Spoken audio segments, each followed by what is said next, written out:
एक बुढ़िया माई की निस्वार्थ भक्ति। तो सुनिए, एक गांव में एक बूढ़ी माई रहती थी।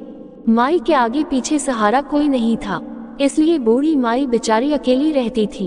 एक दिन उस गांव में एक साधु आया। बूढ़ी माई ने साधु का बहुत ही प्रेम पूर्वक आदर सत्कार किया। जब साधु जाने लगा तो बूढ़ी माई ने कहा, महात्मा जी, आप तो ईश्वर के परम भक्त हैं, कृपा करके मुझे ऐसा आशीर्वाद दीजिए जिससे मेरा अकेलापन दूर हो जाए। अकेले रह रह करके उब चुकी हूँ। साधु ने मुस्कुराते हुए अपनी झोली में से बाल गोपाल की एक मूर्ति निकाली और बुढ़िया को देते हुए कहा, माए ये लो आपका बालक है, इसका अपने बच्चे की तरह प्रेम पूर्वक पालन पोषण करती रहना। बुढ़िया माई बड़े लाड प्यार से ठाकुर जी का पालन पोषण करने लगी। एक दिन गांव के कुछ शरारती बच्चों ने देखा कि माई मूर्ति को अपने बच्चे की तरह लाड प्यार कर रही है। नटखट बच्चों को माई से हंसी मजाक करने की सूझी।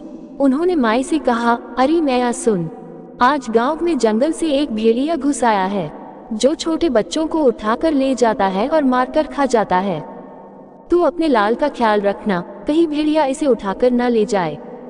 बुढ़िया माई ने अपने बाल गोपाल को उसी समय कुटिया में विराजमान कर दिया और स्वयं लाठी छड़ी लेकर दरवाजे पर पहरा लगाने के लिए बैठ गई। अपने लाल को भेड़िए से बचाने के लिए बुढ़िया माई भूखी प्यासी दरवाजे पर पहरा देती रही। पहरा देते देते एक दिन बीता, फिर दूसरा, तीसरा, चौथा और पांचवा दिन बीत गया। बुढ़िया माई 5 दिन और 5 रात लगातार बगैर पल के झपकाए भेड़िए से अपने बाल गोपाल की रक्षा के लिए पहरा देती रही। उस भोली भाली मैया का ये भाव देखकर ठाकुर जी का हृदय प्रेम से भर गया। अब ठाकुर जी को मैया के प्रेम का प्रत्यक्ष रूप से आस्वादन करने की इच्छा हुई। भगवान बहुत ही सुंदर रूप धारण कर वस्त्राभूषणों से सुसज्जित होकर माई के पास आए।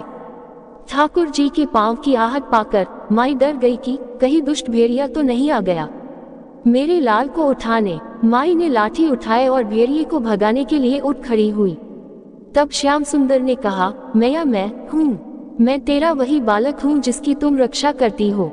माई ने कहा, चल हट, तेरे जैसे बहुत देखे हैं, तेरे जैसे सैकड़ों अपने लाल पर न्योछावर कर दूं। अब ऐसे मत कहियो, चल भाग जा यहाँ से। ठाकुर जी मैया के इस भाव और एकनिष्ठता को देखकर बहुत ज्यादा प्रसन्न हो गए। ठाकुर जी मैया से बोले, अरे मेरी भोली मैया, मैं त्रिलोकीनाथ भगवान हूँ, मुझसे जो चाहे वर मांग ले, मैं तेरी भक्ति से प्रसन्न हूँ। बुढ़िया माई ने कहा, अच्छा आप भगवान हो, मैं आपको 100 बार प्रणाम करती हूँ। कृपा कर मुझे ये वरदान दीजिए कि मेरे प्यारे लाल को भेड़िया न ले जाए। अब ठाकुर जी और ज्यादा प्रसन्न होते हुए बोले, तो चल मैया, मैं तेरे लाल को और तुझे अपने निज धाम लिए चलता हूँ, वहाँ भेड़िए का कोई भय नहीं है। इस तरह प्रभु बुढ़िया माई को अपने निज धाम ले गए। इस वीडियो को अंत तक देखने के लिए धन्यवाद।